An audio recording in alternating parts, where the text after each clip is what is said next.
So why do we need contributors in society? I think this looks like such an obvious question at one level. But obviously you need contributors because how will things work in society? How will things happen? How will roads get built? How will schools get run? How will hospitals run if you don't have contributors? This is the obvious answer. But if you go deeper into this whole question of contributors and why society needs them, you'll recognize that there is a deeper issue at stake. The deeper issue that is at stake is that we want hospitals, doctors and nurses who care. We want teachers who care. We want, when we enter a bank or we enter another service institution, we want that the person across the table cares for us. So in each one of these situations, we want that people care for us besides providing the service. They care enough about who we are and what we are doing so that they can actually give us a solution that works for us. So the need is not just of access to a service, but access to a service delivered in a way that is palatable, that is comfortable, that is easily accessible by me, that is understandable, comprehensible as a user. These are really the questions that come up when people are using all the services around us. And this is when you recognize that society does not necessarily deliver services in this form,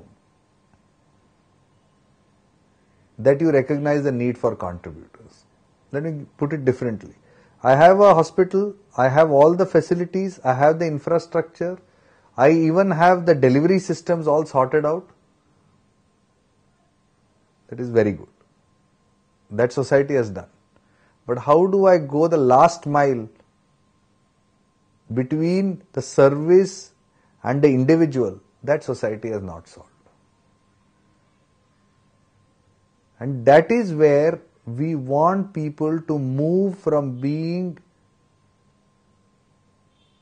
technologists, doctors, engineers, etc., to being doctors plus human beings, engineers plus human beings, teachers plus human beings. We want society to move to a state where people are acknowledged for their humanness, along with getting all the physical bodily comforts which they get. Now, when you look at it from this perspective, the definition of a contributor becomes very simple.